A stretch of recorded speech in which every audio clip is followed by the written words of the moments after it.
تشبیہات روئی میں اور کپڑے میں ایسے بنائی ہیں کہ آپ پہچان نہیں سکتے کہ یہ ہم کوئی جھوٹی چیز دیکھ رہے ہیں یا سچی چیز دیکھ رہے ہیں. کمال کیا انہوں نے. لیکن ایک چیز پہ میں بڑی چونکی کہ اندر جانے کے بعد جو سب سے پہلے انہوں نے تحریک پاکستان کا ایک کافی اچھا بورڈ بنایا ہوا ہے اور اس میں 2 تصاویر تھیں.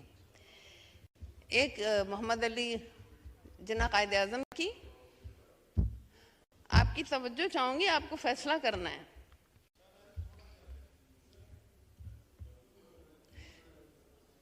تحریک پاکستان کے عنوان کے نیچے ایک تصویر قائد اعظم محمد علی جناح کی اور دوسری علامہ اقبال کی جو میرا آئیڈیل ہیں ان کی تصویر تھی.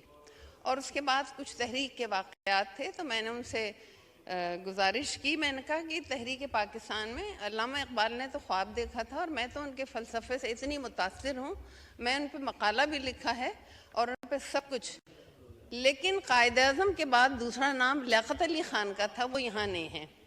وہ تھوڑا سا چونک بھی گئے اور کہنے نہیں میں آپ کو دکھاتا ہوں ان کا نام. اور پھر ایک جگہ چند تصویریں لگی تھیں، کہنے وہ کیبنٹ میں تھے، یہ اس وقت کی تصویر ہے. تو میں صرف یہ جاننا چاہتی ہوں کہ یہ دانستہ ہے یا نادانستہ تاریخ کو پلٹنا، یہ صحیح نہیں ہے. اچھا، دوسرا نقطہ جو ہے میرا وہ یہ ہے کہ میں نے آپ کی بھی یاد دہانی کرائی تھی ڈائمنڈ جبلی جب ہو رہی تھی کہ یہ نوٹ جو آیا ہے اس کے اوپر لیاقت علی خان کی تصویریں ہیں، قائد اعظم کی ہے، سر سید احمد خان کی ہے، جسے علامہ اقبال نے ہمیں خواب دکھایا تھا پاکستان کا. سر سید احمد خان نے مسلمان میں تعلیم اجاگر کی تھی، تحریک سے کوئی تعلق نہیں تھا، تحریک سے لیاقت علی خان کا تھا. وہ بات بھی درگزر ہو گئی. پھر اس کے بعد میں نے اور میرے ساتھیوں نے ایک ریزولوشن پیش کی یہاں پر کہ یہاں کے ایئرپورٹ کو ان کے نام سے منسوب کیا جائے لیاقت علی خان کے، اور اس کی وہ بیلٹنگ میں بھی آ گیا اور 18 نومبر کو وہ بیلٹ میں آنا تھا. لیکن 13 نومبر جو دن مختص کیا تھا ہماری بی بی بے نظیر کے لیے کہ وہ مختص کیا گیا تھا دریا میں جو نقصانات ہوئے تھے اور جو لوگ بہہ رہے تھے، سیلاب کے لیے مختص کر دیا گیا تھا. وہ اجلاس شروع ہوا لیکن اس کے رول سسپینڈ کر کے ایک لائی گئی کہ ریزولوشن لائی گئی کہ یہاں کا ایئرپورٹ بے نظیر صاحبہ کے نام پہ کیا جائے. ہم نے اس لیے ان کا نام نہیں لیا کہ ان کے نام پہ تو راول ہاسپٹل بھی ہے، بہت ساری چیزیں ہیں، لیاقت علی خان کی بھی کوئی حیثیت کوئی اہمیت ہے. اور یہ رول سسپینڈ کر کے ایک ایسے دن جو مختص تھا سیلاب کے لیے، جس کے لیے آج بھی خالی ہم رو رہے ہیں، کر کچھ کم رہے ہیں، تو میں تو سمجھتی ہوں بی بی کی روح تڑپ گئی ہوگی کہ اس کے بارڈروں کی لاشیں بہہ جا رہی ہیں اور یہ میرا بلڈنگ پہ نام لکھ رہے. تیسرا نقطہ ایک اور ہے. محترمہ میں یہاں کلیریفیکیشن کر دوں آپ کی اس بات کی کہ یہ جو اسلام آباد انٹرنیشنل ایئرپورٹ ہے اس کا نام پہلے ہی شہید محترمہ بے نظیر بھٹو انٹرنیشنل ایئرپورٹ رکھا جا چکا تھا. ہاں بالکل.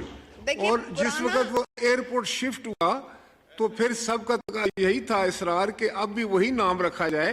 تو جناب لیاقت علی خان صاحب، شہید لیاقت علی خان صاحب جو ہیں وہ بھی ہمارے قائد ہیں، تو ان کے لیے بھی ضرور ہونا چاہیے کسی نہ کسی جگہ پر جہاں جس طرح آپ کو تجویز دیں اس پہ بھی بات کی جا سکتی. بی بی کا جو پرانا ایئرپورٹ ہے نا اس کے آپ کاغذات نکال کے دیکھ لیجئے، اس کی فائلیں ایئرپورٹ بند ہو گیا نا جی. وہ ابھی بی بی ہمیں اتنی ہی عزیز ہیں، وہ آئیڈیل ہیں ہم لوگوں کا. یہ تو میرا خیال ہے جی، یہ تو جو ہے یہ کوئی تقریباً 2008 میں یہ جو ہے نا شہید محترمہ بے نظیر بھٹو کے نام سے منسوب ہوا تھا ایئرپورٹ اسلام آباد والا. جی آپ اپنی کہیے، میں اپنی کہہ رہی ہوں. اچھا اب تیسری بات پہ آ جائیے. چلیے تیسری، اب آپ تیسرے نقطے سے لیاقت باغ ان کے نام سے. لیکن تیسرے نقطے پہ آپ آئیے جو میرے اور آپ کے اس بحث میں نہیں پڑھنا چاہیے. تمام ہمارے قائدین ہیں اور ہمارے جو ہے وہ بہت ہی قابل احترام ہیں سارے. تو آپ کو جب ایڈوائز کریں گی یا سجیسٹ کریں گی تو اس کو پھر لے آتے ہیں. ٹھیک ہے. اچھا اب تیسرے نقطے پہ آپ آئیے جس کے لیے کہ میں آپ کی بڑی شکر گزار ہوں کہ عدلیہ نے جو فیصلہ کیا تھا کہ جو لوگ ملازمتوں سے نکال دیے گئے ہیں ان کو بحال کیا جائے. آپ نے ایک کمیٹی بنائی جس میں ہمارے ساتھی مندو خیل اس کو چیئر کر رہے ہیں، میں بھی اس کی ممبر ہوں.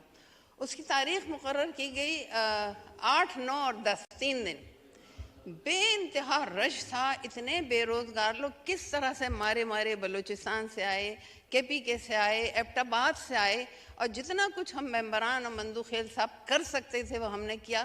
جبکہ ایک دن تو اچانک خیال آ گیا, جبکہ کئی سال سے علامہ اقبال صاحب کی کوئی برسی نہیں ہو رہی.